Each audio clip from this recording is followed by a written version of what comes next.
Teman-teman yang dirahmati Allah, sore ini kita bahas tentang cinta. Tapi cinta yang dilarang. Kalau dua pertemuan saya di Jogja semalam dan tadi pagi itu cinta yang dibolehkan. Kalau sekarang tuh cinta terlarang. Kayak judul lagu dangdut ya. Cinta terlarang. Apa itu cinta yang terlarang? Cinta dunia. Cuman kita perlu mengklarifikasi, tabayun dulu.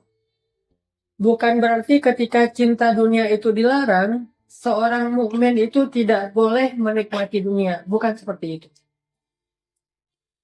Bukan berarti ketika cinta dunia itu dilarang, orang Islam itu harus miskin. Gak perlu jadi orang kaya.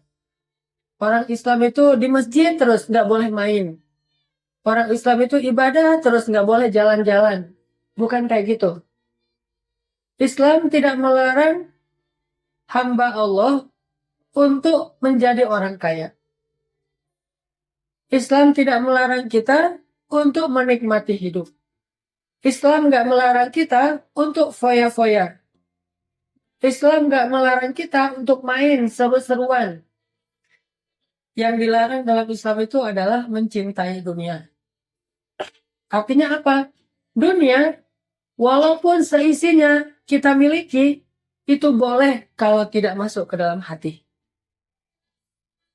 Kita menggenggam dunia dan seisinya itu boleh. Yang nggak boleh itu adalah mencintai dunia.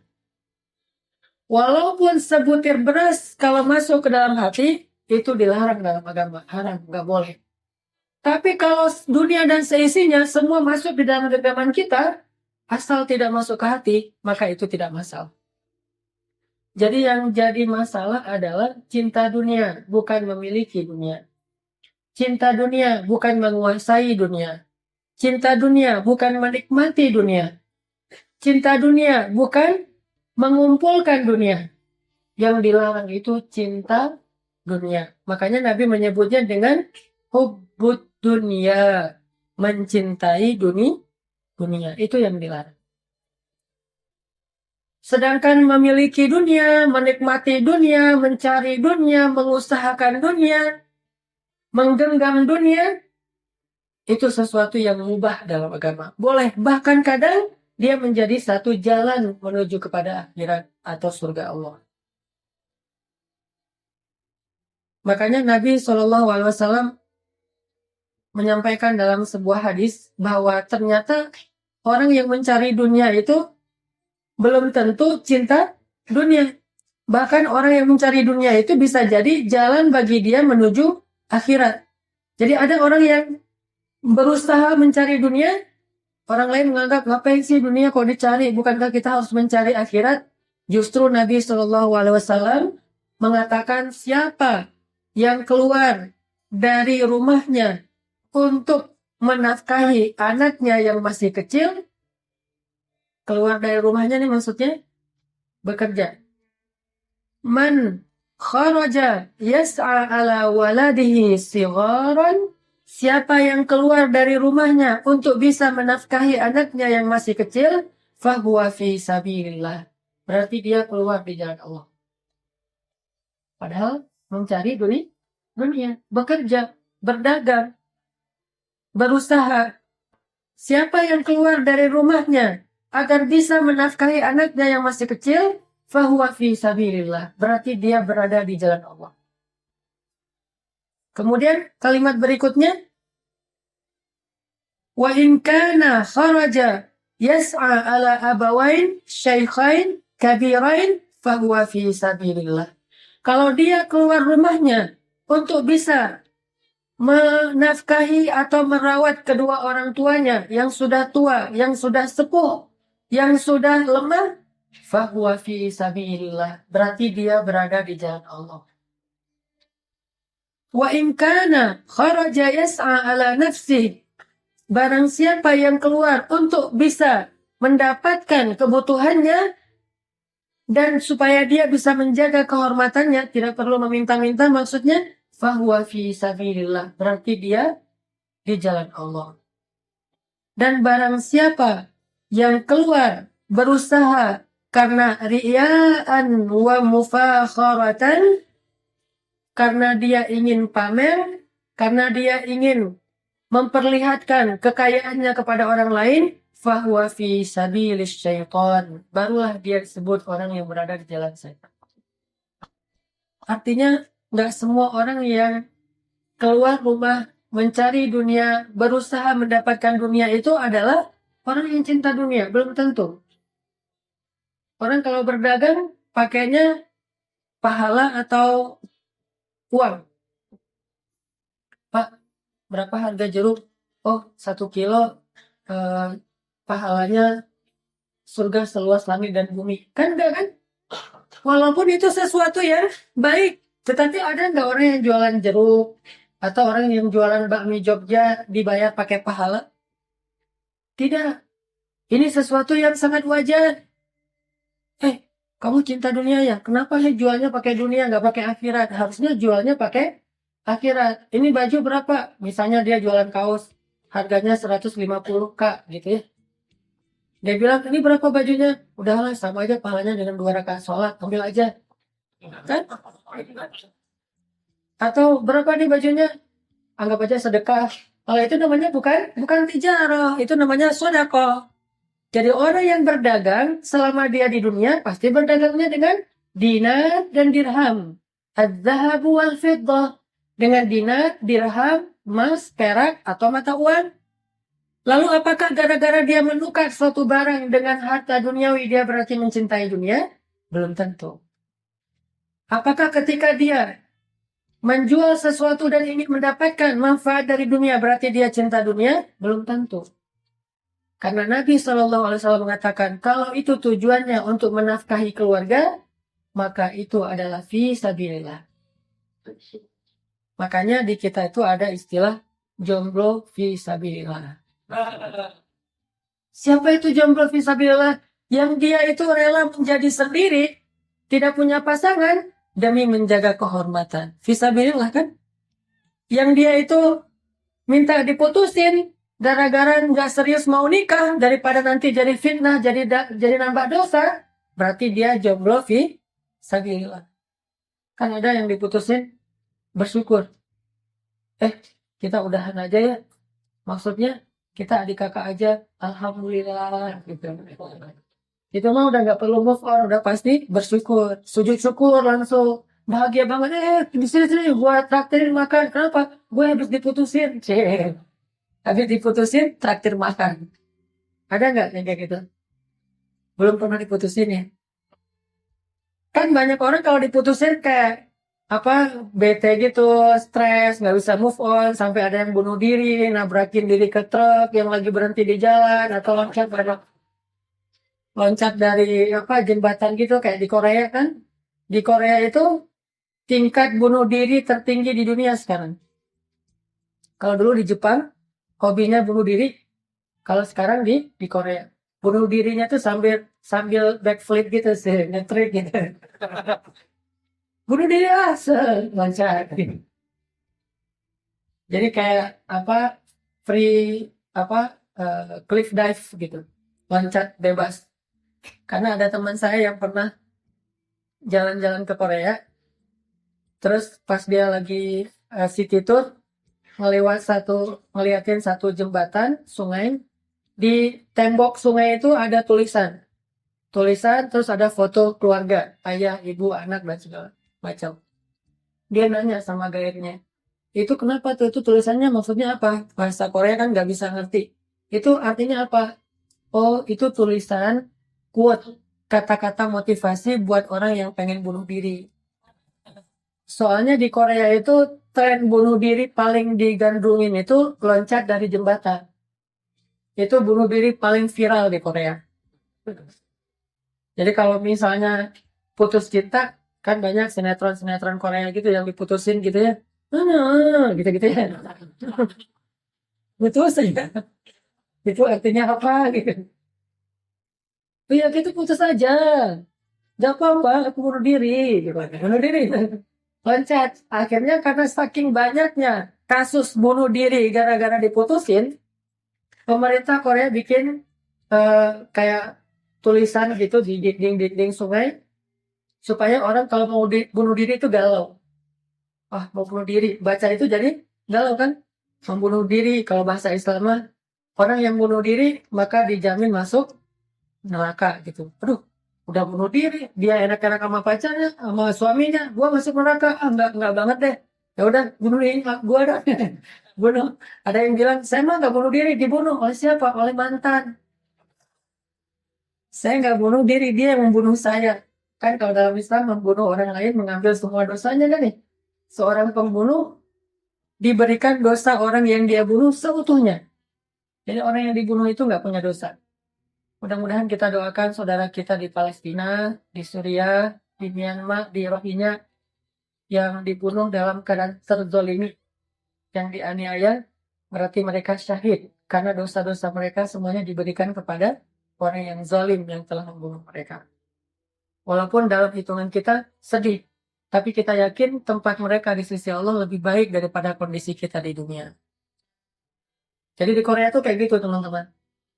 Artinya apa?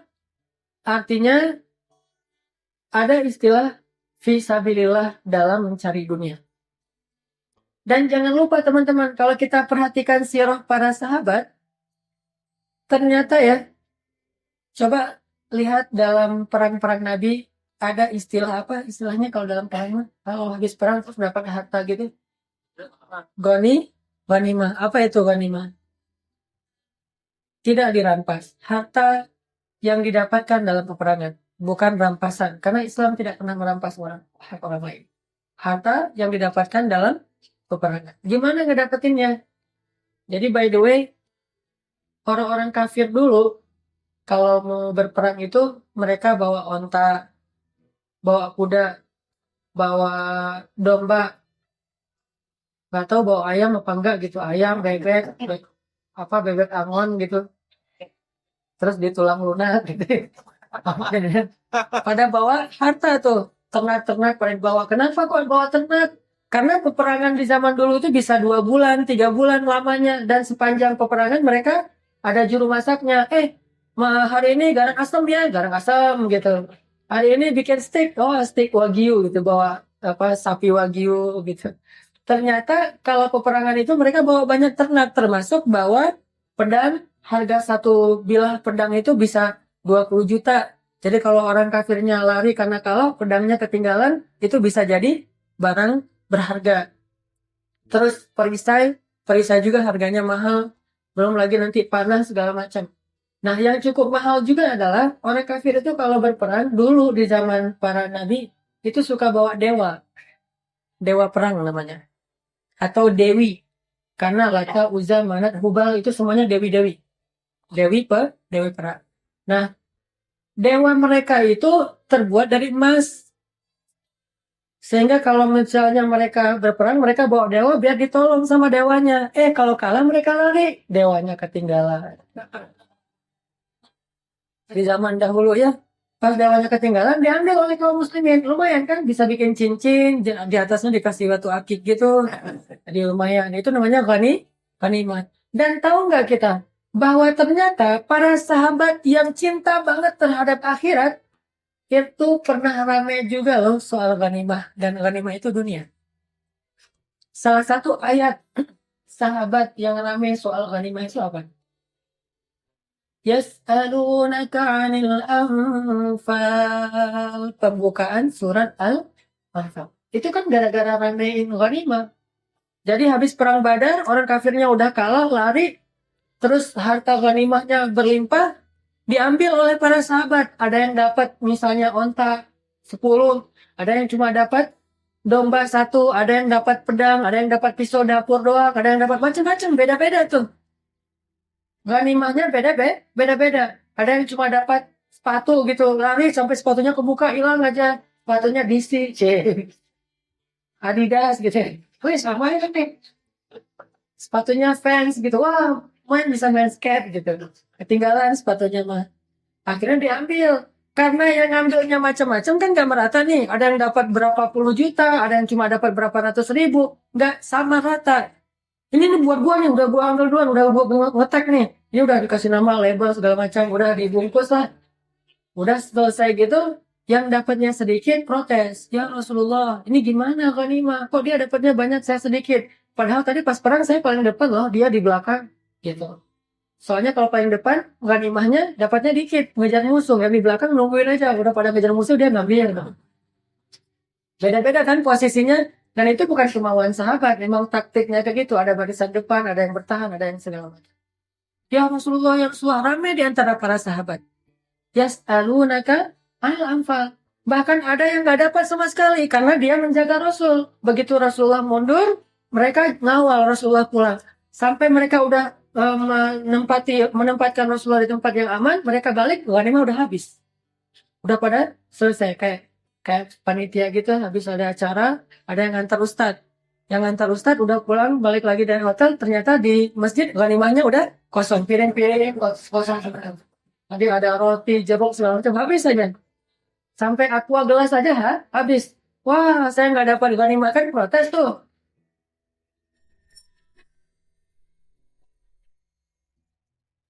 Nah, cek.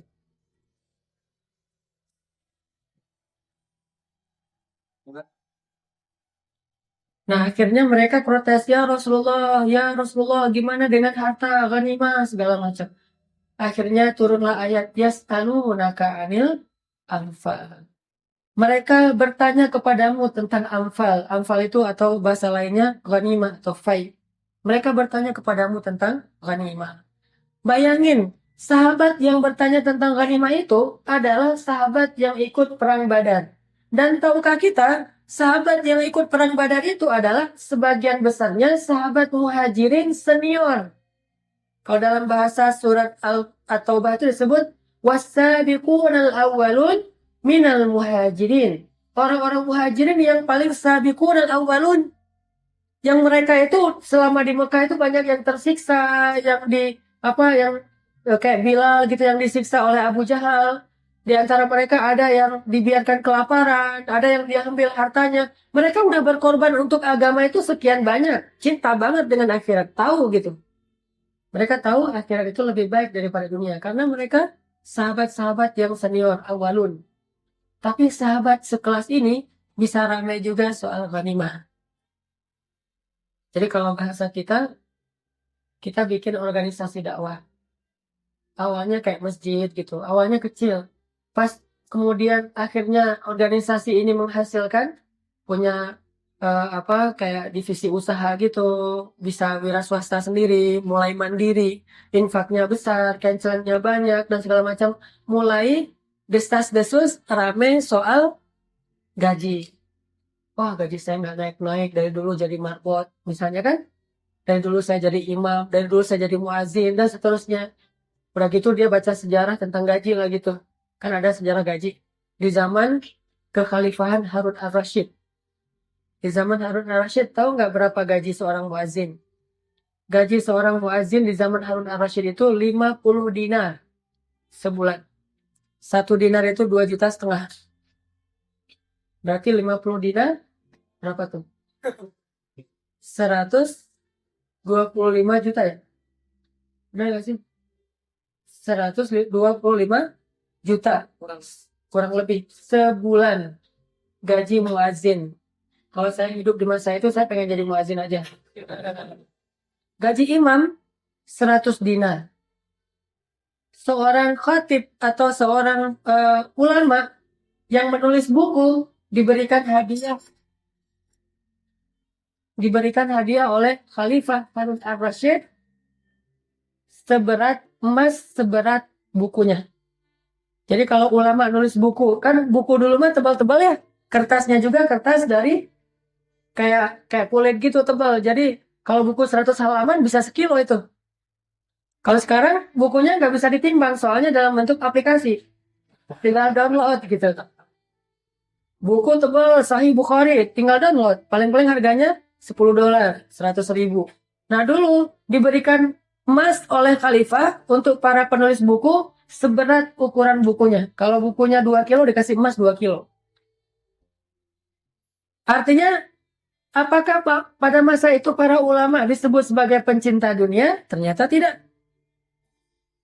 Begitu juga dengan Zaman sahabat, apakah mereka disebut cinta dunia? Kok ribut masalah ghanimah? Itu terjadi loh kepada para sahabat senior. Dan bukan cuma muhajirin, Ansor juga pernah ngalamin. Kalau muhajirin di perang Badar, orang Ansor ribut soal dunia itu di perang Hunain.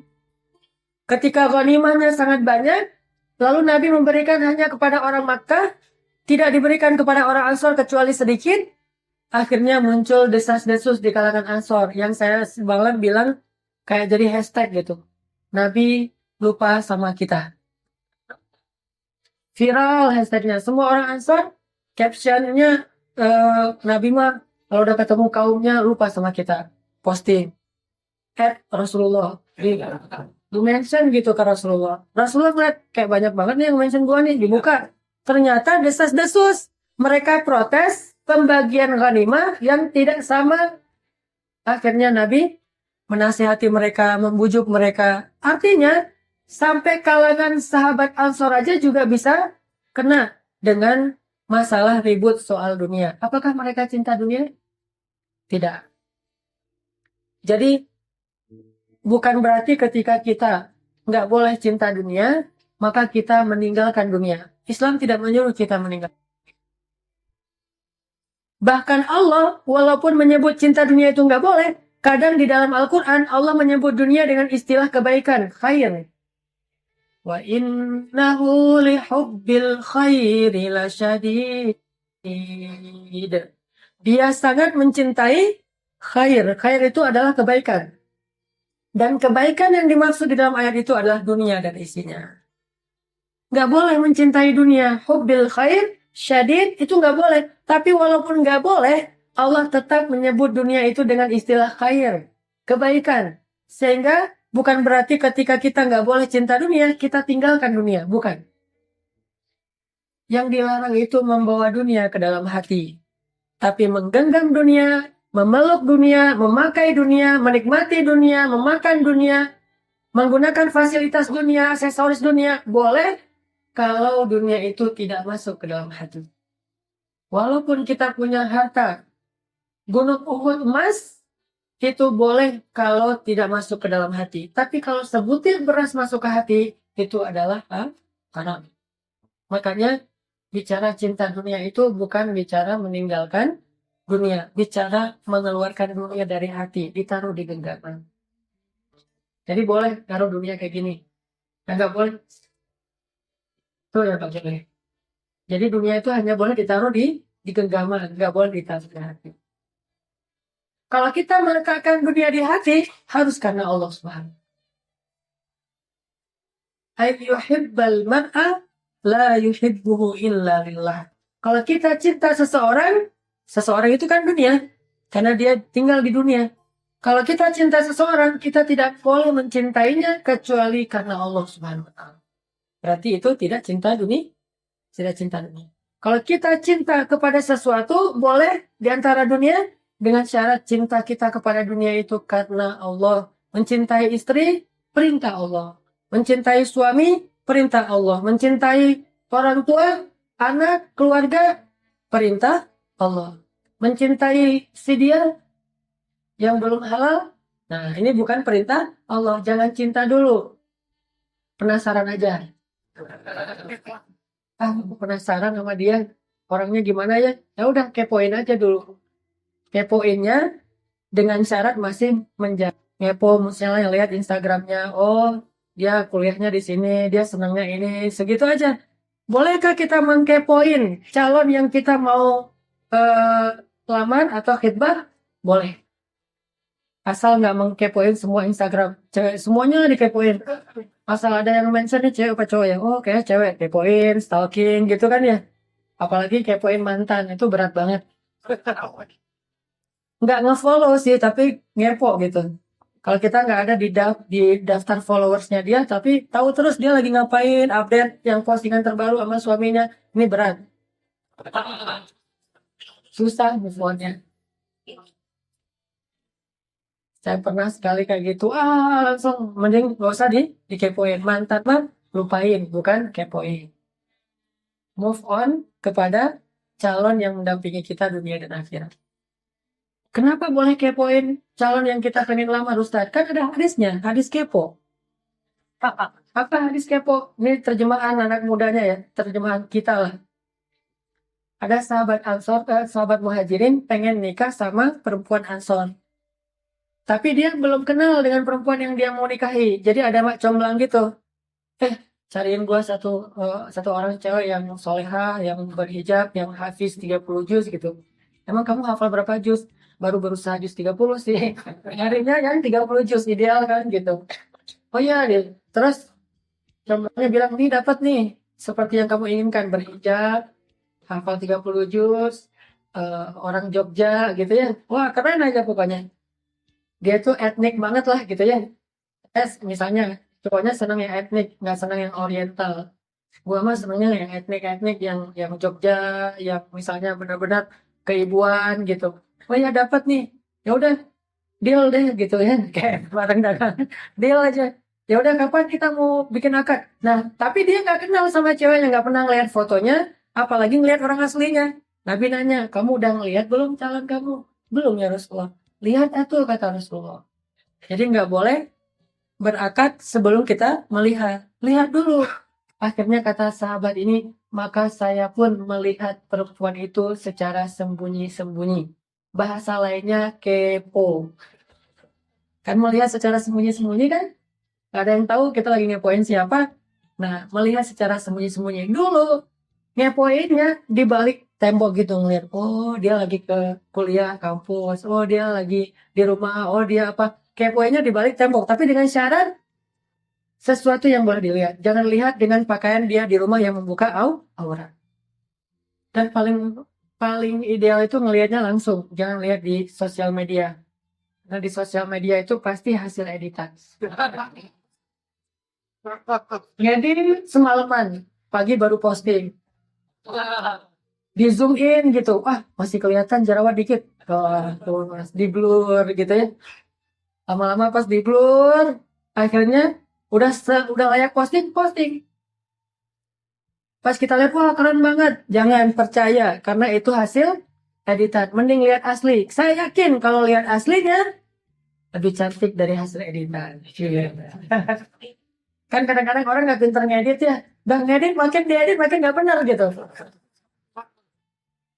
Kan ada tuh aplikasi yang hidungnya bisa mancungin, matanya dilebarin, dibelah dikit sininya, kasih apalagi yang ngedit sendiri itu. Ngedit sendiri semampunya, akhirnya dikasih menu-menu beberapa wajah versi yang mereka akhirnya dimirip-miripin. Ini nggak original, jadi agak nge-fake gitu ya. Mending cari yang boleh kepo, tetapi dengan syarat kita mengkepoinnya dalam suasana yang dia itu layak dilihat. Berhijab, yang dilihat wajahnya doang, tidak lebih dari itu. Ini tadi ngomong apa kok jadi kesini? Ngomongin dunia. Bukan berarti kita nggak boleh cinta dunia. Boleh dengan syarat cintanya karena Allah. Kalau bukan karena Allah, sebutir beras aja nggak boleh. Kalau bukan karena Allah itu karena apa? Karena ria, karena pamer, karena sombong, karena merasa dirinya lebih baik dari orang lain, itu berarti sudah cinta dunia. Dan kalau begitu, maka dunia ini menjadi mal'un, tidak dirahmati oleh Allah Subhanahu. Maka teman-teman, poin pertama ngomongin tentang cinta dunia. Cinta dunia itu bukan berarti tidak boleh memiliki dunia. Sahabat Nabi itu dulu ada yang kaya banget, ada yang miskin banget. Mereka tuh banget lah. Kalau kaya banget, kalau miskin banget. Nggak kayak kita, biasa-biasa aja. Nggak kaya banget, nggak miskin banget. Kalau mereka kayanya kaya banget loh. Saking kayanya, sekali berinfak, itu miliaran. Lihat aja Raja Salman gitu ya, sekali datang bawa 1.500 rombongan. Terus bawa mobil sendiri, eskalator diimpor dari Saudi Arabia. Khusus pesawatnya pribadi, kayak di dalam hotel bintang 5. Itu orang Arab yang bukan paling kaya. Belum lagi Raja Dubai, Raja Qatar, segala macam. Dulu para sahabat, kalau kaya tuh kaya banget. Nih ukuran kekayaan para sahabat ya, sekali berinfak. Utsman itu sekali berinfak, total infaknya itu 20 miliar. Itu sekali berinfak. Dan dia tuh sering berinfak. Setiap ada peperangan, dia support. Dia donasi untuk kebutuhan kaum muslimin. Minimal 20 miliar. Sampai Utsman itu bingung, pengen miskin nggak bisa miskin. Abdurrahman bin Auf tuh, kalau dia pulang dagang dari Syam, Aisyah pikir itu bukan rombongan dagang, tapi pasukan yang mau menyerang kota Madinah. Saking banyaknya rombongan yang dibawa oleh Abdurrahman bin Auf, bukan 1.500 orang. Bisa ribuan orang dibawa oleh Abdurrahman bin Auf. Satu rombongan Abdurrahman bin Auf berisi minimal 2.000 onta. 2.000 onta. Satu onta namanya onta rahilah. Onta rahilah itu satu ekornya harganya 500 juta. 300 sampai 500 juta. Satu rahilah. Dia punya 2.000 rahilah. Bayangin, 2.000 onta. Dan itu onta beneran. Bukan editan ya. Benar-benar onta. 2.000 onta. Dan itu baru harga onta 500 juta. Belum barang di atas onta. Ada emas, ada sutra, ada segala macam barang-barang yang berharga yang dijual di Syam, terus beli lagi di Syam, jual di Madinah. Kayak gitu aja terus. Abdurrahman bin Auf. Sampai suatu hari Abdurrahman itu gini-gini kayak lagi pusing gitu. Ditanya sama temannya, "Ya Abdurrahman, kenapa kamu sedih? Kenapa galau?" Kata Abdurrahman, "Iya nih saya lagi nggak enak hati nih. Kenapa? Susah. Susah kenapa? Kamu udah kaya raya." "Itulah masalahnya." "Masalahnya apa?" "Saya tuh pengen miskin kayak kamu tuh, tapi nggak bisa." Gitu. Sama bisa pengen miskin. Ya udah kasih aja ke saya. Kasih tuh kaget ya, jadi pingsan mendadak. Artinya Abdurrahman bin Auf tuh pengen banget jatuh miskin, tapi nggak bisa. "Ya Allah, kok saya kaya ya?" Gitu doanya. Kalau kita, "Ya Allah, kok saya miskin?" Kalau sahabat, "Saya kok kaya?" "Aduh gimana ya biar miskin?" "Ini keluarganya semuanya nih biar miskin, biar habisin aja." Datang lagi, "Emang takdirnya kaya mau gimana?" Terus pas Abdurrahman bin Auf lagi dihidangin makan oleh istri-istrinya, ada yang ngasih daging segala macam, banyak tuh makanan. Jangan digarisbawahi ya bagian itu. Dia dihidangin sama istrinya, diralat. Dihidangin sama istrinya, makanan yang banyak, tapi kalau cerita aslinya istri-istrinya sih dihidangin. Udah gitu Abdurrahman bin Auf ngelihat makanan yang sangat banyak, nangis coba. Sama kayak kita ngelihat makanan yang banyak di warung Padang itu nangis. Mahal dia gitu. Akhirnya kuahnya doang yang diambil ya. Iklan banget lah. Abdurrahman dikasih makanan yang berlimpah, nangis. Ditanya oleh istrinya, "Kenapa menangis ya Abdurrahman?" Kata dia, "Saya teringat dengan dua orang sahabat Nabi yang lebih miskin dari saya. Hamzah dan Mus'ab bin Umair. Kedua orang ini jauh lebih soleh daripada saya. Tapi meninggalnya hampir nggak punya apa-apa. Bahkan kain kafan aja nggak punya. Sehingga Mus'ab bin Umair hanya punya sehelai seliput kecil yang itu dijadikan kain kafan. Kalau ditutup kepalanya kelihatan kakinya. Ditutup kakinya kelihatan kepalanya. Saking miskinnya. Padahal mereka lebih soleh dari saya. Hamzah juga kayak gitu. Saking miskinnya gak punya kain kafan. Sehingga dia dimakamkan dengan baju yang dia pakai. Tidak punya kain kafan saking miskinnya. Padahal dia lebih soleh daripada saya, kata Abdurrahman bin Auf. Saya curiga, kata Abdurrahman. Jangan-jangan Allah Subhanahu wa Ta'ala menangguhkan balasan kesolehan mereka di akhirat. Makanya di dunia diirit. Sedangkan saya nggak terlalu soleh. Amal saya sudah dibalas di dunia. Terus saya nanti di akhirat dapat apa? Itu yang membuat Abdurrahman nangis. Kalau seandainya boleh, kata Abdurrahman, udah saya mah diirit aja di dunia. Yang penting di akhiratnya dikasih keberlimpahan. Tapi kok Allah ngasihnya banyak banget di dunia nih. Sampai saya nggak habis untuk menikmatinya sendiri. Akhirat dapat apa kalau udah dibalas semuanya? Itu yang disebut orang-orang yang cinta akhirat. Tapi dia punya dunia yang sangat banyak. Apalagi Utsman. Utsman itu kalau keluar rumah pasti OOTD. Kalau lagi mau touring, wah OOTD touring. Jadi setiap hari itu ada outfit. Ini kalau yang kayak gini, stylenya gini, wah pokoknya stylish aja tuh Utsman. Kan rambutnya segini ya, kayak ala cowok 2017. Rambut segini, kumisnya Van Dyke yang dipelintir gitu. Sebelah lagi nggak ada. Ini cowok 2017, 2016, 2017. Jambutnya tipis, kumis panjang. Saya cuma nggak dibolehin aja sama istri mau dipanjangin kumisnya. Ditambah lagi emang Nabi nggak suka dengan kumis yang panjang.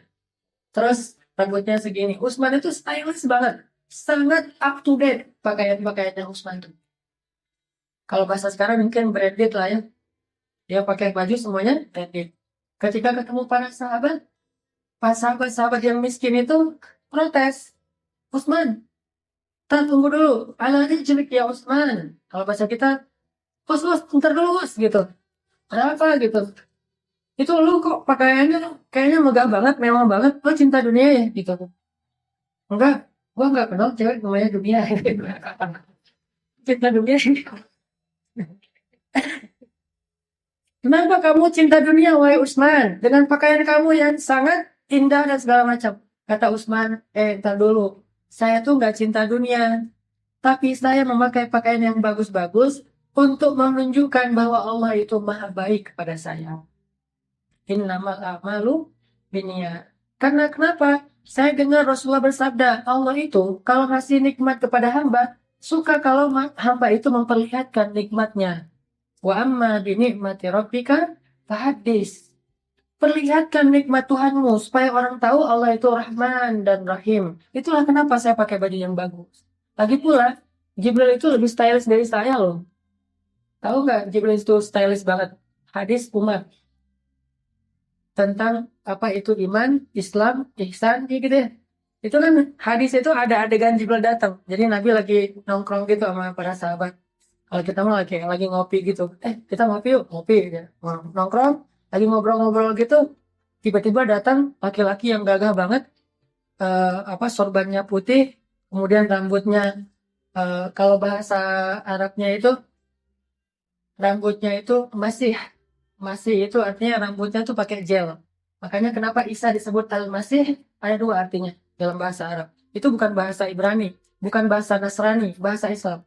Isa Al-Masih artinya Al-Masih yang rambutnya itu rapi. Kayak pakai gel, nggak kelimis-kelimis sama juga sih, tapi keren gitu. Kayak pakai gel, rapi, dan sepundak. Itu Al-Masih. Atau arti yang kedua dari Al-Masih, yang dia berjalan di muka bumi. Ada dua manusia disebut Al-Masih. Satu Isa, satu Dajjal. Dua-duanya disebut Al-Masih. Min fitnatil Masih Dajjal kan? Dari fitnah Al-Masih yang bernama Dajjal. Terus apa arti Al-Masih yang kedua? Al-Masih itu berjalan di muka bumi. Kalau Isa, Al-Masihnya berjalan di muka bumi dengan membawa kedamaian. Kalau Dajjal berjalan di muka bumi dengan membawa kerusakan. Namanya Al-Masih. Nah, Jibril itu rambutnya kayak Al-Masih gitu. Kayak klimis gitu, kayak pakai gel yang bagus. Terus rambutnya ikal, sepundak, kayak rambut Nabi gitu. Rambut Nabi kan sepundak ya. Sekarang kalau ada sekolah yang nyuruh potong rambut anak laki-laki biar rapi dipendekin gitu. Bukankah sunnah Nabi itu justru rambutnya segini? Nih, kalau ada guru-guru sekolah mohon diganti ya peraturannya. Yang cowok-cowok silakan panjangin rambut sepundak karena itu rambut Rasulullah. Kecuali yang nggak bisa turun, makin panjang makin naik gitu. Rambut saya banget. Panjangin, Pak, saya udah panjangin rambut tapi masih segini-gini aja. Ini berarti rambut dia itu punya ciri khas. Dia mungkin pemikir ya, sampai rambutnya juga jadi ikut gitu ke bawah. Nah, jadi Jibril datang dengan pakaian putih-putih, bajunya putih, jubahnya putih, sorbannya putih, rapi gitu. Dan tutorial sorbannya Jibril itu pakai sorban ada tutorialnya loh. Kalau pengen sorban ala Jibril itu sorbannya satu helai ditaruh ke depan, satu helai lagi ke belakang. Jadi ngikatnya tuh satu di depan, satu di belakang. Silahkan nanti belajar di rumah depan cermin tutorial. Ngapain lo? Lagi belajar sorban Jibril. Wah, sorbannya diputar gitu, terus ada yang diikat satu ke depan, satu ke belakang. Ganteng. Alisnya bertaut. Jadi kayak ketemu alis kanan, alis kiri. Kayak pedang gitu alisnya. Janggutnya rapi. Matanya makhul. Makhul itu kayak orang pakai celak. Tapi dia nggak pakai celak. Bukan mau ketemu Nabi gini-gini dulu, enggak. Makhul itu emang dari lahir udah pakai celak. Dan itu Nabi Muhammad banget loh. Dari lahir matanya itu kayak udah pakai celak. Bukan Nabi suka pakai celak ya. Nabi itu emang matanya makhul. Kayak orang yang lagi habis pakai celak. Jadi garis di bawah bulu matanya itu emang udah hitam gitu. Nggak bentuk banget, pokoknya keren aja. Pernah lihat Zayn Malik? Nggak mirip, tapi itu kan campuran Eropa Arab gitu kan ya. Atau Omar Dubai yang diusir dari Dubai gara-gara terlalu ganteng. Eh, kamu dideportasi ya, keluar dari Dubai. Kenapa? Salah saya apa? Salah kamu ganteng. Saya gitu. Di zaman Umar tuh ada cowok yang diusir dari Madinah gara-gara terlalu ganteng loh. Namanya Nusair bin Hajjaj. Malam-malam Umar lagi belusukan gitu, lewat rumah seorang cewek. Cewek itu lagi kayak kalau kita tuh lagi perform syair, lagi nyanyi gitu. Si ceweknya lagi nyanyi pakai syair jahiliyah. Tahu syair jahiliyah? Syair jahiliyah itu yang kayak ada kalimat cinta semalam, cinta terlarang, cinta-cinta yang misalnya nggak boleh dalam agama. Dia lagi bikin syair jahiliyah. Si cewek ini bikinnya, aduh Tuhanku katanya, duhai Tuhanku, seandainya dibolehkan, aku ingin menghabiskan malamku bersama Nusair bin Hajjaj sambil minum khamar dan aku serahkan tubuhku untuknya. Dia nulis syair itu dia baca sendiri dalam rumah. Dia kira nggak ada yang dengar. Ternyata Umar lagi lewat dengar. Langsung kaget Umar. Astagfirullahaladzim. Innalillahi wa inna ilaihi raji'un. Umar pulang. Nanya kepada pegawainya, siapa Nusair bin Hajjaj? Kata pegawainya, selebgram. Selebgram zaman Umar. Oh, kalian nggak follow? Enggak lah. Merasa apanya nggak follow. Followersnya cewek-cewek semua gitu. Setiap hari ngeposting lagi bisa aja ya. Dia saking orangnya keren sampai banyak cewek-cewek yang kelepek-kelepek sama Nusair bin Hajjaj. Berandai-andai bisa jadi istri Nusair bin Hajjaj. Ya udah, cari di mana dia, coba apa cari nomor teleponnya atau alamatnya atau apalah akunnya apa gitu dicari. Dipanggil ke menghadap Umar. Pas menghadap Umar, berdiri depan Umar, Umar kaget kirain malaikat saking gantengnya. Wah, kalau ini jangankan cewek, cowok juga bisa. Wah, keren banget itu. Saking kerennya. Kayak cowok Korea gitu kan. Kan cowok Korea susah ngebedain mana cewek, mana cowok sama kan ya. Saking lembutnya gitu. Bersih gitu. Kalau Nusair nggak bersih. Tadi janggut tipis, rambut segini. Terlalu ganteng kata Umar. Bahaya deh. Oh, wah, nggak ada cewek-cewek dekat saya. Istrinya Umar kan menjaga diri. Nggak ada. Terus juga anak-anaknya Umar. Terus kata Umar, ya Nusair. Kamu tahu nggak salah kamu apa? Nggak tahu. Dia punya pura-pura nggak ngertian gitu.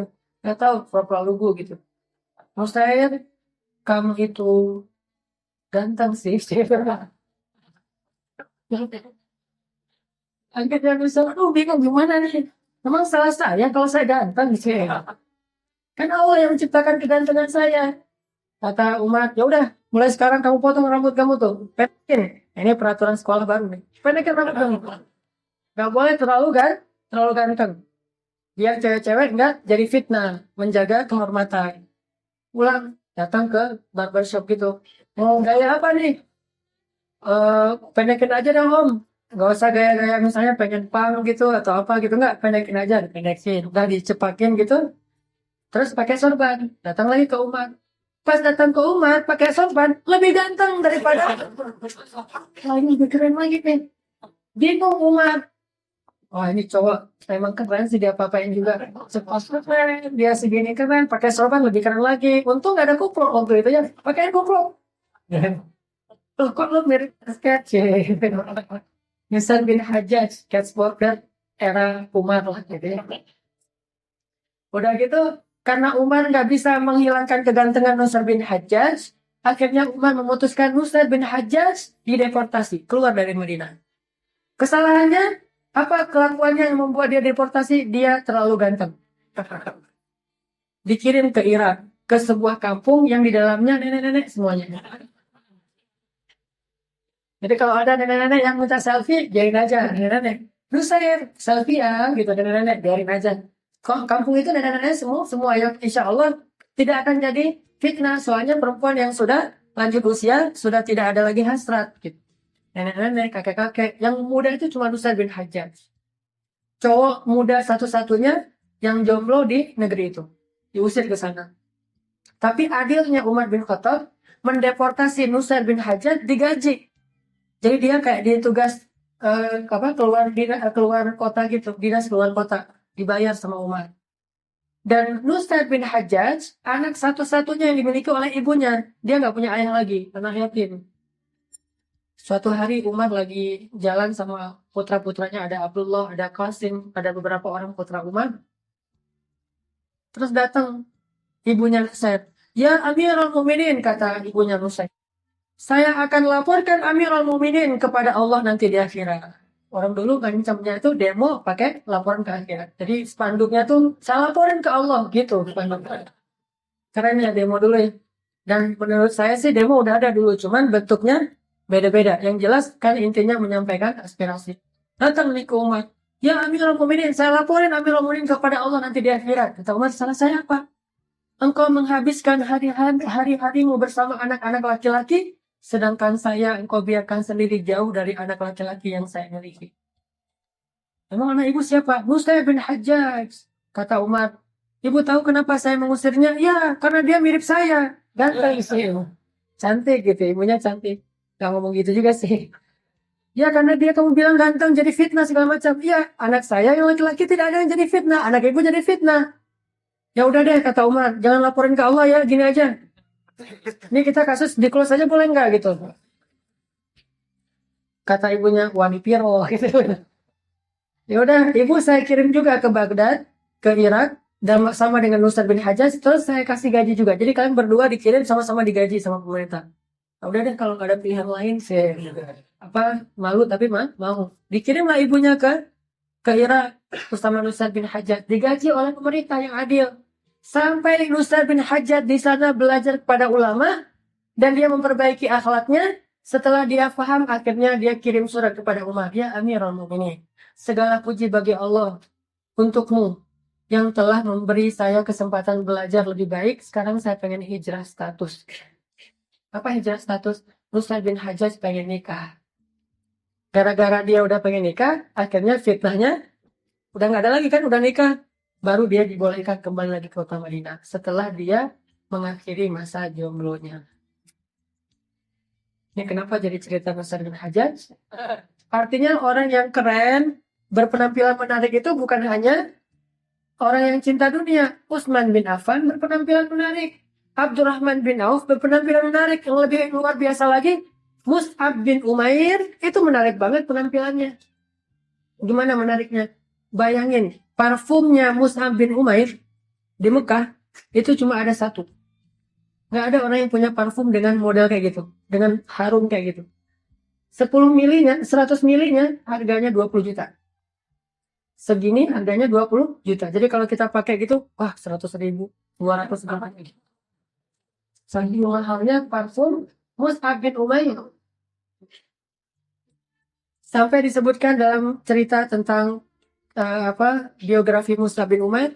Kalau Mus'ab bin Umair mau cuci baju, orang-orang rebutan bajunya Mus'ab bin Umair, pengen mereka yang cuci. Kenapa? Supaya parfum di bajunya Mus'ab bin Umair pindah kepada baju-baju mereka. Saking mahalnya parfum Mus'ab. Jadi kalau Mus'ab lewat satu gang, cewek-cewek yang ada di dalam rumah pada bilang, Mus'ab lewat. Kenapa? Harumnya parfum Mus'ab itu cuma ada satu di kota Mekah. Jadi nggak perlu Mus'ab, gue lewat, nggak perlu. Cukup lewat aja, parfumnya bikin semua orang tahu kalau Mus'ab baru lewat. Aduh, telat, tahu gitu tadi mau selfie bareng, mau diposting. Lumayan kan, nambah-nambah followers gitu. Mus'ab bin Umair, penampilannya menarik. Bahkan Jibril, penampilannya menarik. Berapa kali Jibril diutus oleh Allah ke dunia dengan wujud seorang laki-laki yang sempurna, itu penampilannya menarik. Salah satunya pas diutus ketemu dengan Maryam. فأرسلنا إليها روحنا فتمثل لها بشرا سويا. Kami utus roh kami yaitu Jibril kepada Maryam. Fatamassala laha basharan sawiya. Jibril pun menjelma sebagai seorang laki-laki yang sawiya, yang keren banget. Sawiya itu ideal banget. Cowok paling ideal. Tingginya, postur tubuhnya, perutnya six pack gitu. Pokoknya ideal aja. Kalau nggak ideal kan gimana pun pakai baju bagus, tetap aja bagian di sininya kan jadi kelihatan tuh usianya berapa gitu ya.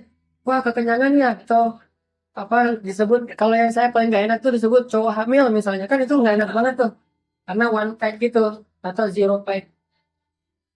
Jibril itu ideal, cowok paling keren lah. Basyaron sawiyah. Sampai-sampai ketemu Maryam. Maryam itu kalau ketemu cowok biasa aja tuh. Cowok lewat biasa aja buat Maryam. Tapi pas Jibril datang depan Maryam, Maryam sampai kaget loh ketemu Jibril. Saking gantengnya Jibril. Cuman kagetnya Maryam ini kagetnya orang soleha. Kagetnya, auzubillah gitu kagetnya. Bukan, wow, Masya Allah, Alhamdulillah. Atau astagfirullah tapi ngeliat gitu. Enggak. Maryam tuh ketika ngeliat Jibril, qalat inni a'udzu birrahmani minka in kunta taqiyya. Aku berlindung kepada Allah darimu kalau kamu takut pada Allah. Ngomongnya gitu. Maryam itu kan apa? eh, Azra. Azra itu perempuan yang menjaga diri.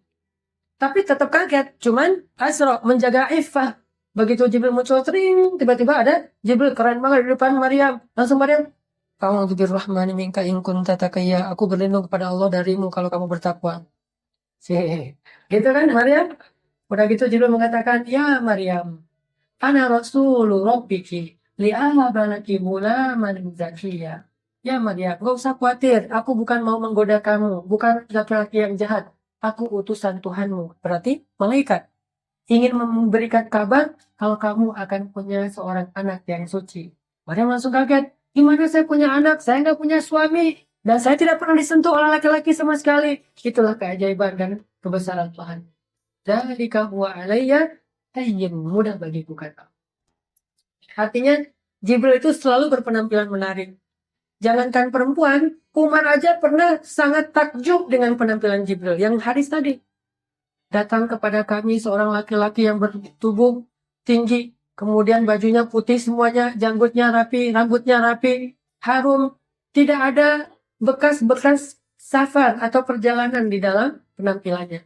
Orang kalau perjalanan jauh kan kadang lencak gitu atau wajahnya berdebu. Ini nggak ada sama sekali. Tapi kami nggak ada yang kenal dengan dia. Berarti bukan orang dekat. Bukan orang dekat, tapi kok nggak ada bekas safar. Ini orang dari mana nih? Aneh banget, ganteng banget. Tiba-tiba duduk di antara para sahabat. Langsung menautkan lututnya dengan lutut Rasulullah SAW. Jibril tanya, ya Muhammad, sebutkan apa itu Islam. Nabi nyebutin rukun Islam. Benar. Kami heran. Ini tiba-tiba datang nanya-nanya ke Nabi, terus Nabi jawab, dia bilang benar. Ini guru Nabi dari mana gitu ya? Sebutkan iman, sebutkan ihsan, sebutkan eh, kapan kiamat dan tanda-tanda kiamat. Akhirnya setelah semuanya selesai, Jibril pergi. Saat Jibril pergi jalan, Jibril kan nggak nyapa-nyapa, gitu enggak. Pergi aja jalan. Pas Jibril pergi, para sahabat masih gini. Sampai Jibril udah jauh, pada masih melongo gitu. Baru mereka pecah ngelamunnya setelah Nabi bertanya, tahukah kalian siapa itu? Apa Rasul? Apa Rasul? Heran sahabat kepada Jibril. Tahukah kalian siapa itu? Kata sahabat, Allah wa Rasuluhu alam. Allah dan Rasul lebih tahu emang siapa yang Rasul. Yang baru saja kalian lihat itu adalah Jibril. Wah, Jibril tahu gitu tadi mau minta tanda tangan. Foto bareng dengan Jibril kan susah banget tuh bisa ketemu aja Jibril. Kalau Nabi mah biasa ketemu Jibril. Oh, Jibril kok gak datang katanya udah lama gak ketemu. Manggilnya susah. Gimana cara manggilnya kan? Jibril gak akan turun kecuali perintah Allah. Rasulullah tuh kalau kangen sama Jibril tahu gak ngapain? Nyari Abdullah ibnu Mas'ud. Kenapa? Karena Abdullah ibnu Mas'ud itu bacaan Al-Qurannya paling persis dengan bacaan Jibril. Dengar Jibril baca Quran, dengerin tuh Abdullah ibnu Mas'ud. Jadi kalau kayak sekarang ada orang yang kalau baca Quran mirip banget dengan Syekh apa gitu. Sebutlah, oh dia baca Qurannya mirip banget dengan Sudais loh, dengan Ghamidi loh, dengan Toha Junaid loh, dengan siapa? Dengan Muzammil loh misalnya. Maka Abdullah ibnu Mas'ud baca Qurannya paling mirip dengan Jibril. Jadi kalau Nabi kangen Jibril, ketemunya, ya Abdullah bacakan Al-Quran. Artinya berpenampilan menarik itu bukan cinta dunia. Tapi kalau semua penampilan itu menjadi sesuatu yang penting di hati kita, baru disebut cinta. Dan itu yang gak boleh. Artinya siap berpenampilan menarik, siap kotor juga, siap sobek, siap kalau penampilan kita itu jadi jelek, siap kalau Allah mengambil nikmat itu. Jangan sampai kita menjadi lupa diri ketika dikasih nikmat dan menjadi orang yang berputus asa ketika Allah ambil nikmat itu. Senang boleh, sedih boleh, tapi jangan berlebihan. Dikasih nikmat, alhamdulillah. Diambil nikmat, innalillah. Gitu-gitu aja. Ajaban diambil mukmin. Orang mukmin itu ajib. Kayak ada anaknya Umar bin Khattab. Ada anaknya Umar bin Khattab, namanya Abdullah. Abdullah itu seorang sahabat Nabi yang banyak ilmu, sniper. Jadi dia selain ulama, sniper juga pemanah. Plus dia seorang anak muda yang punya banyak ternak, punya onta yang banyak. Suatu ketika, setelah bapaknya menjadi Amirul Mukminin, orang-orang kalau menggembalai onta dekat dengan ontanya Abdullah bin Umar, itu akan mendahulukan onta milik Abdullah untuk dikasih air dan rumput. Sehingga pas dijual ke pasar, ontanya Abdullah itu lebih gemuk daripada onta-onta yang lain. Suatu hari Umar lagi meninjau atau lagi meriksa keadaan di pasar. Pas ngeliat di pasar onta, itu ada onta satu gemuk sendiri, yang lain nggak segemuk itu. Ditanya sama Umar, itu onta siapa yang paling gemuk? Kata pegawainya Umar, onta anakmu, wahai Amirul Mukminin. Anak yang mana? Abdullah bin Umar. Panggil dia ke sini. Dipanggil Abdullah. Ya Abdullah, kata Umar. Kenapa onta kamu lebih gemuk daripada yang lain? Hah? Abdullah bingung, kok onta saya ditanya lebih gemuk? Yang mana saya tahu? Saya nggak tahu, wahai ayah. Enggak. Saya tahu penyebabnya, kata Umar. Kenapa, wahai ayah? Karena orang-orang memberikan air dan rumput untuk ontamu lebih baik daripada onta-onta yang lain. Mereka mengatakan, itu onta anaknya Amirul Mukminin. Itu onta anaknya Amirul Mukminin. Berikan dia rumput yang banyak, air yang banyak, karena dia onta anaknya Amirul Mukminin. Tidaklah onta itu menjadi gemuk, kecuali karena kamu anak seorang Amirul Mukminin. Terus salah saya apa? Mulai sekarang kamu jual itu onta, lalu kamu ambil seharga kamu beli onta itu ketika masih kecil, keuntungannya kembalikan kepada Baitul Mal. Coba. Gitu banget tuh Amirul Mukminin. Jadi kalau dulu onta itu dibeli juta, dijual 200 juta, 150 juta balikin ke Baitul Mal. Karena onta itu tidak menjadi gemuk kecuali karena jabatan ayahnya Abdullah bin Umar. Apa kata Abdullah bin Umar? Sam'an wa ta'atan ya Amirul Mukminin. Sami'na wa ta'na. Enggak protes. Ayahku gitu banget sih pasal. Enggak sama sekali. Karena dia tidak cinta dunia, tetapi dia berusaha untuk mendapatkan dunia. Begitu dunia itu diambil, enggak masalah buat dia.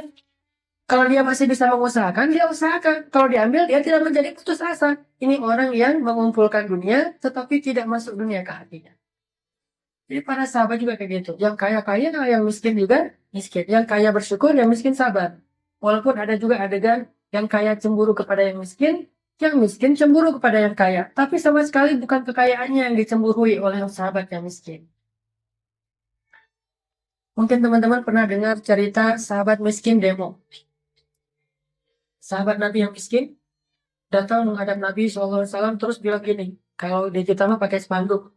Spanduknya, ya Rasulullah, dhahaba ahlud dusuri bil ujur. Ya Rasulullah, orang kaya itu sudah memborong pahala. Kata Rasulullah, kaifa dzalik? Gimana orang kaya memborong pahala? Ya, kalau kami sholat, orang kaya bisa sholat. Kami baca Quran, orang kaya baca Quran. Kami puasa, orang kaya bisa puasa. Tapi kalau orang kaya sedekah, kami nggak bisa sedekah. Berarti orang kaya itu memborong pahala ya Rasulullah. Protes mereka. Bukan protes kayanya, protes amalnya yang mereka nggak bisa kerjakan karena tidak punya. Jadi, kalau ada orang bilang, kita harus jadi kayak Abdurrahman bin Auf, kaya raya segala macam. Jangan lupa, Abdurrahman itu suka menangisi kekayaannya. Dikasih ke orang-orang, tapi nggak habis-habis, datang lagi. Akhirnya Nabi bilang ke sahabat yang miskin, setiap tahlil sedekah, setiap tasbih sedekah, setiap tahmid sedekah, setiap takbir sedekah, memindahkan duri dari jalan sedekah, senyum ke wajah saudaramu bagimu sedekah. Itu hadis muncul gara-gara orang-orang miskin protes nggak bisa beramal seperti orang kaya, yaitu sedekah. Oh gitu ya Rasulullah? Iya. Artinya kita juga bisa sedekah? Bisa. Mulailah mereka pulang sedekah. Subhanallah. Wah, dapat pahala sedekah. Lama-lama mereka nggak juga. Balik lagi depok. Ya Rasulullah, sama aja. Sama aja gimana? Orang kaya juga bisa. Subhanallah. Baru Nabi bilang, janganlah kalian iri terhadap kelebihan yang Allah berikan kepada sebagian kalian atas sebagian. Oh ya udah kalau gitu ya Rasulullah. Kita ridho. Justru ridho itu tidak bisa diamalkan oleh orang yang punya keberlimpahan. Ridho itu atau sabar itu amalan orang yang punya ujian. Jadi kalau kita nggak diuji, nggak pernah bisa jadi orang sabar. Sama dengan kalau kita nggak dikasih keberlimpahan, nggak tahu gimana cara bersyukur. Intinya teman-teman, cinta dunia itu bukan nggak boleh memiliki dunia. Tapi kalau dalam hati, dunia itu memang harus kita kurangi pelan-pelan. Jangan sampai jatuh cinta kepada dunia. Terakhir, satu kisah lagi, mudah-mudahan jadi ngebayang, buat kita bisa ngebayangin apa sih maksud nggak boleh cinta dunia? Bukan berarti tidak boleh memiliki dunia. Jadi orang kaya raya itu nggak masalah. Ada kisah namanya sahabat Abu Lubabah dan Abu Dahdah. Ada dua Abu. Satu Abu Lubabah, satu lagi Abu Dahdah. Bukan dadah ya, Dahdah. Abu Lubabah punya pohon korma di sebelah rumahnya anak yatim. Cuma satu pohon kormanya, tapi agak miring gitu. Jadi kalau lagi buahnya banyak jatuh masuk ke rumah anak yatim. Karena rumah anak yatim di zaman Nabi itu nggak ada atapnya. Cuma dinding, nggak ada atap. Jadi jatuh masuk ke dalam rumah anak yatim. Lalu buah korma itu dimakan sama anak yatim. Tanpa minta izin kepada Abu Lubabah. Akhirnya Abu Lubabah lapor ke Nabi. Ya Rasulullah, saya ingin mengadukan satu masalah. Kata Rasulullah, apa masalahnya ya Abu Lubabah? Itu banyak pohon kurma saya, banyak buah kurma saya dimakan sama anak-anak di rumah itu. Mereka nggak minta izin. Saya protes, minta ganti rugi. Dipanggil sama Rasulullah anak-anak di rumah itu, keluarga. Ternyata keluarga itu adalah anak ya, anak yatim. Pas Nabi tahu itu anak yatim, Nabi kan sayang banget sama anak yatim. Nabi langsung bilang ke Abu Lubabah. Ya Abu Lubabah, mau nggak kamu punya pohon kurma di dalam surga? Yang dahannya itu 100 tahun kamu berjalan di bawah naungannya, belum keluar dari naungan dahan itu. 100 tahun berjalan di bawah naungan pohon kurmamu, belum keluar dari naungannya. Saking besarnya pohon kurma di surga. Mau nggak ya Abu Lubabah? Gimana caranya Rasul? Caranya, wakafkanlah pohon kurmamu itu untuk keluarga anak yatim. Aduh ya Rasulullah, itu pohon kurma satu-satunya yang saya miliki. Banyak alasan. Intinya, dia nggak mau. Tapi nggak memaksa. Lagian wakaf itu kan sunnah, bukan wajib. Akhirnya, ya udah kalau gitu. Wahai anak-anak yatim, besok-besok kalau kalian mau makan buah kurma yang jatuh, minta izin dulu ya. Kalau nggak dikasih izin, jangan. Oh, iya, ya Rasulullah, pulang aja semuanya. Mendengar percakapan ini, ternyata tadi Abu Dahdah dengerin kuping, terus datang ke Nabi. Ya Rasulullah, kata Abu Dahdah. Apa ya Abu Dahdah? Kalau saya melakukan apa yang Rasulullah tawarkan, saya dapat nggak pohon kurma di surga? Kata Nabi, dapat siapapun itu. Insya Allah saya dapat. Berarti kebun kurma yang luas di surga. Dapat ya Abu Dahdah. Emang kenapa? Ya, Assalamualaikum ya Rasulullah. Langsung kejar. Abu Lubabah. Ya Abu Lubabah. Ya Abu Lubabah. Abu Lubabah nyari. Oh, Abu Dahdah ada apa ya Abu Dahdah? Ya Abu Lubabah. Ntar dulu. Kata Abu Dahdah. Ya Abu Lubabah. Kamu tahu nggak kebun kurma saya di kota Madinah? Kata Abu Lubabah, siapa yang nggak tahu kebun kurma milik Abu Dahdah yang luas, yang di dalamnya ada 600 pohon kurma.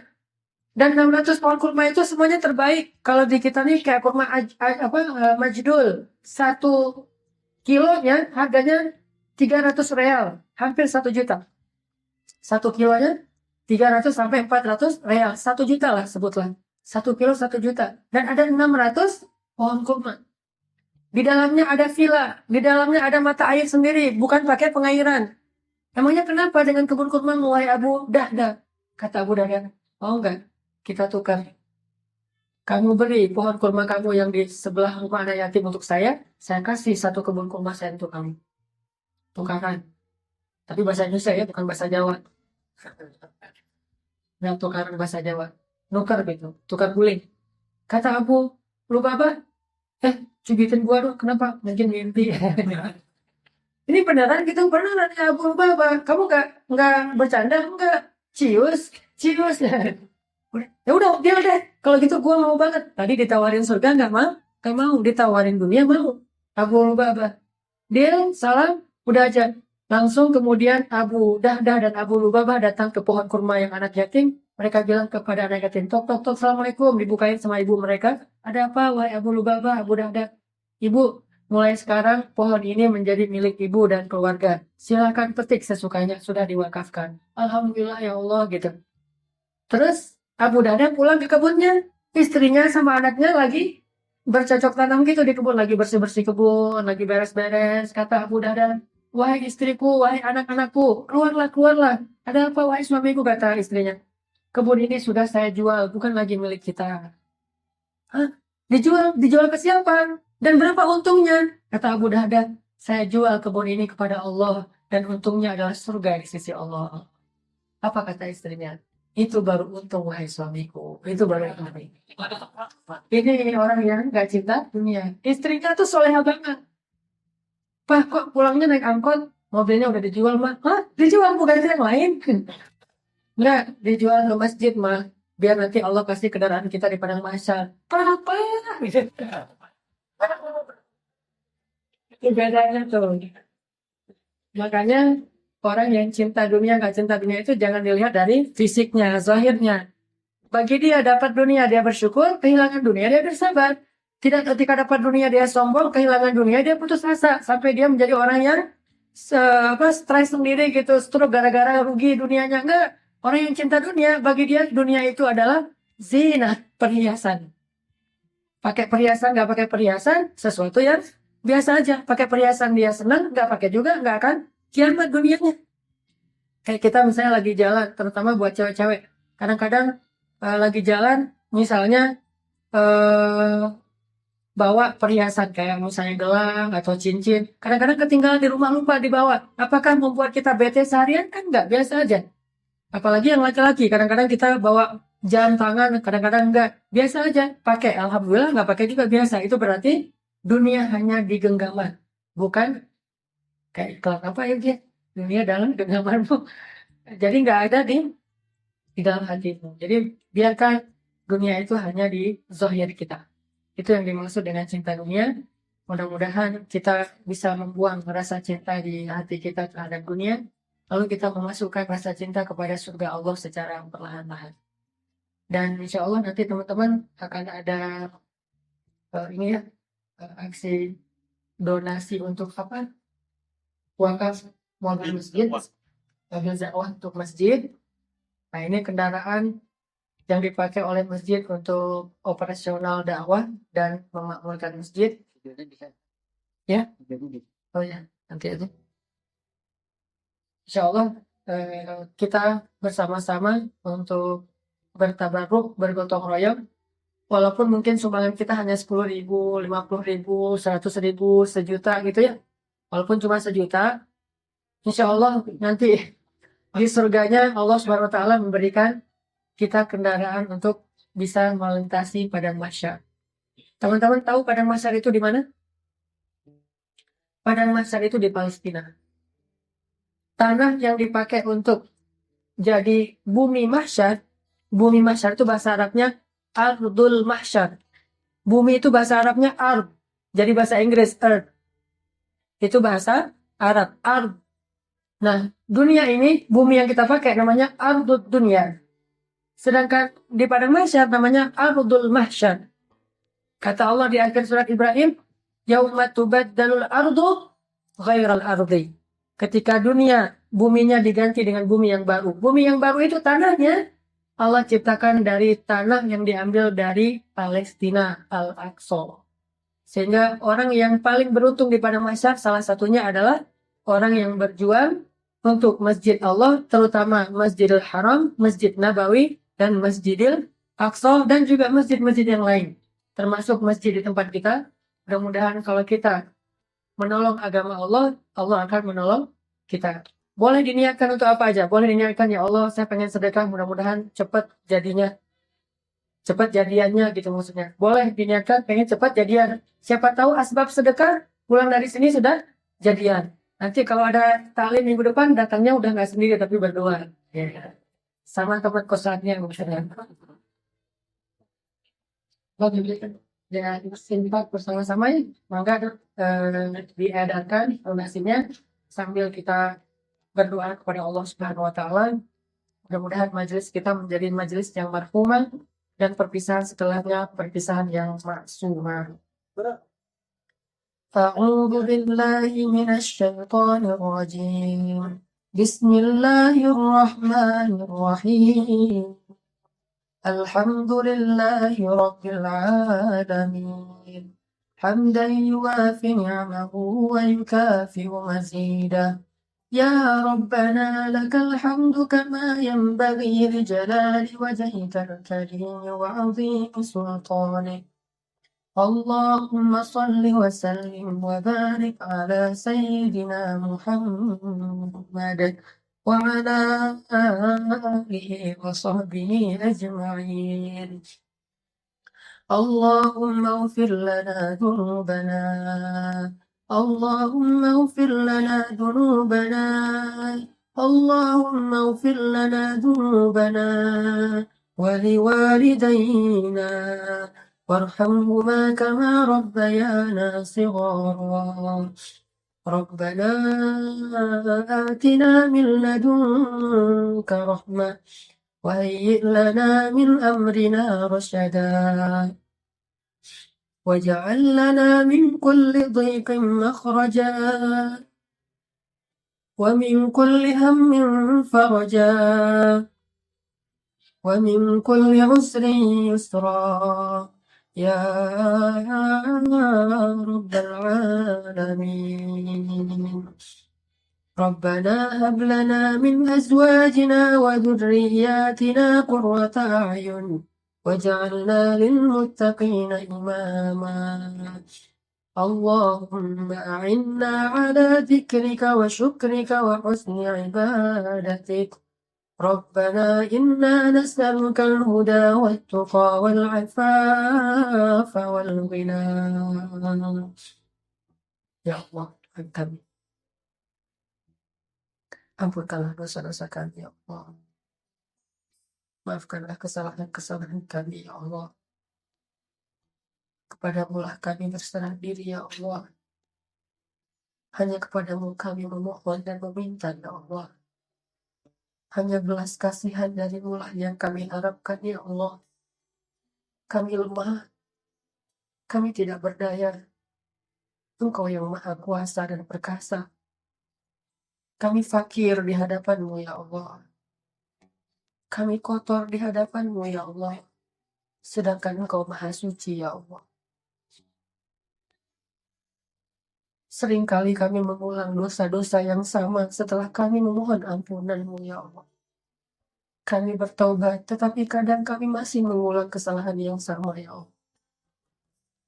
Tetapi kami tidak mau berputus asa dari meminta ampun kepada-Mu. Engkau yang maha pengampun. Berapa banyak pun dosa-dosa hamba-Mu. Engkau yang maha pengampun. Betapa besar pun dosa-dosa hamba-Mu. Ampunkanlah dosa kami ya Allah. Meski kami masih sering mengulang-ulang kesalahan yang sama ya Allah. Janganlah Engkau jadikan dosa kami sebagai alasan agar Engkau marah kepada kami ya Allah.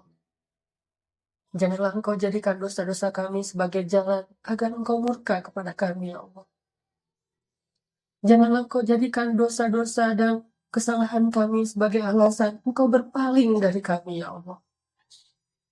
Janganlah Engkau jadikan dosa-dosa kami sebagai jalan turunnya musibah dan ujian dari-Mu atas kami ya Allah. Ampunkanlah dosa-dosa kami ya Allah. Maafkanlah kesalahan kami ya Allah. Ringankanlah timbangan keburukan kami ya Allah. Bersihkanlah jiwa dan hati kami ya Allah. Kuatkanlah azam kami ya Allah. Istiqomahkanlah amal kami ya Allah. Tambahkanlah iman kami ya Allah. Sempurnakanlah ilmu kami ya Allah. Ikhlaskanlah amal-amal kami ya Allah. Berikanlah kami husnul khatimah. Ilahana. Bantulah saudara-saudara kami di Palestina. Bantu saudara-saudara kami di Suriah. Bantu saudara-saudara kami di Rohingya. Ilahana. Jadikanlah negeri kami tercinta ini Indonesia, negeri yang Engkau ridhoi. Jadikanlah orang-orang berimannya bersatu.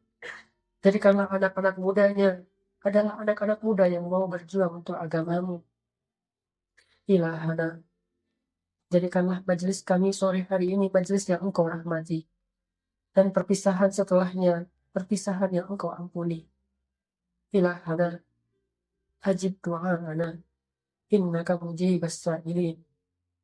Rabbana, atina fid dunya hasanah, wa fil akhirati hasanah, wa qina adzabannar.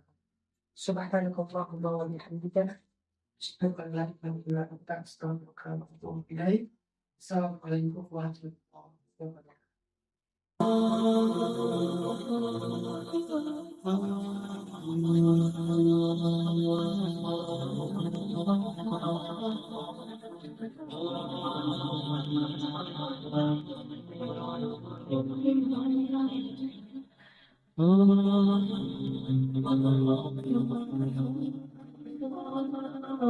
Benar kan kata Allah, kalau mereka fuqara yughnihimullah, maka Allah akan memberikan kekayaan untuk mereka atau kecukupan. Jadi obat hati itu adalah yakin kepada Allah. Dan cara yakin kepada Allah, baca firman-firman Allah Subhanahu wa taala. Allah berjanji di dalam banyak ayat untuk bisa menjadi iman, menambah faith, menambah keyakinan di dalam hati kita. Tinggal kita baca aja. Banyak banget ayat-ayat kayak gitu. Jadi begitu kita galau tentang gimana nanti nih, apa yang harus saya kasih, gimana menafkahi, baca nih ayat. Gitu juga kalau misalnya kita cari kerjaan atau cari nafkah. Allah Subhanahu wa taala juga memberikan kita banyak sekali ayat-ayat yang menjadi janji dari Allah bahwa siapa yang yakin kepada Allah, pasti Allah Subhanahu wa taala akan menjaganya. Itu banyak banget ayat kayak gitu. Salah satunya teman-teman bisa baca minimal banget teman-teman bisa baca di surat Hud ayat 6. Coba baca surat Hud, surat 11 ayat 6. Ini juga ayat untuk ngecas iman kita. Apa kata Allah di ayat 6 surat Hud? Bismillahirrahmanirrahim. Wa ma min dabbatin fil ardi illa 'ala Allahi rizquha wa ya'lamu mustaqarraha wa mustawda'aha kullun fi kitabim mubin. Gak ada satupun hewan yang melata di muka bumi illa 'alallahi rizquha, kecuali Allah yang menjamin rezeki bagi mereka. Terus kenapa kita khawatir? Kenapa kita galau? Kan Allah yang menjamin, dan jaminan Allah itu sebaik-baik jaminan dijamin oleh perusahaan asuransi atau finance. Itu aja kita udah yakin gimana dijamin oleh Allah Subhanahu wa taala. Kayak ada orang yang ngambil asuransi kesehatan, dia nggak khawatir dengan sakit. Ada orang yang mengambil asuransi kendaraan, dia nggak khawatir kelecet atau terjadi kecelakaan, dirampok atau dicuri kendaraannya. Ada yang total loss only misalnya atau all risk, dia nggak khawatir. Kenapa? Ada yang menjamin. Ada orang yang mengambil asuransi pendidikan, dia nggak khawatir dengan harga pendidikan yang semakin mahal karena ada jaminan. Kalau kita masih sering ragu dan sering khawatir dengan hidup kita, berarti kita nggak yakin dengan jaminan Allah Subhanahu wa taala. Makin kita yakin dengan jaminan Allah, makin hilang rasa khawatir dalam hidup kita. Tenang ajalah, ada Allah. Ketika kita ada masalah sedikit, kita tinggal klaim. Dan mengklaim asuransi Allah itu lebih gampang daripada ngeklaim asuransi manusia. Ngeklaim asuransi manusia tetap aja ada biayanya. Tapi ngeklaim kepada Allah itu nggak ada biayanya, nggak perlu pakai nomor antri, nggak perlu jauh-jauh keluar dari rumah. Kita tinggal mengangkat kedua tangan kita mengatakan, Ilahi, Rabbi, saya ada masalah nih. Tetapi Engkau Maha Besar. Dan setelah itu, hati kita akan langsung tenang. Ini teman-teman, di antara obat terhadap semua penyakit hati itu adalah belajar yakin kepada Allah Subhanahu wa taala. Teman-teman bisa baca juga nanti surat Al-Mulk. Ini surat yang benar-benar ngebooster hati kita. Jadi sesi pertama ini saya pengen sharing. Ternyata kalau kita pengen menghilangkan semua penyakit hati kita, mulailah dari belajar iman, belajar yakin kepada Allah Subhanahu wa taala. Kalau kita pengen belajar menjadi orang yang menjalani hidup itu penuh dengan keyakinan, penuh dengan harapan, orangnya optimis, caranya belajar yakin kepada Allah Subhanahu wa taala. Dan salah satu cara belajar yakin kepada Allah, baca ayat-ayat Allah, terutama ayat-ayat booster tentang kebesaran Allah Subhanahu wa taala. Inna fi khalqis samawat, dalam penciptaan langit, bukan cuma di langit tapi penciptaannya, prosesnya. Inna fi khalqis samawati wal ardi wa ikhtilafil lail wan nahari laayatin liulil albab. Langit, bumi, silih bergantinya malam dan siang atau musim, di situ ada bukti-bukti bahwa Allah Maha Kuasa. Kalau itu aja buat Allah gampang, cuma kun fayakun, apalagi cuma ngurus kita yang cuma kecil dibandingkan langit dan bumi. Kita itu dibandingkan langit dan bumi, gak ada apa-apanya. Kalau langit dan bumi aja buat Allah gak ada apa-apanya lagi, apalagi kita. Jadi intinya teman-teman, kenapa kita khawatir kalau Allah menjamin kehidupan kita? Kenapa kita khawatir kalau Allah berjanji menolong kita? Kenapa kita khawatir kalau Allah Subhanahu wa taala tidak akan menyia-nyiakan kebaikan kita?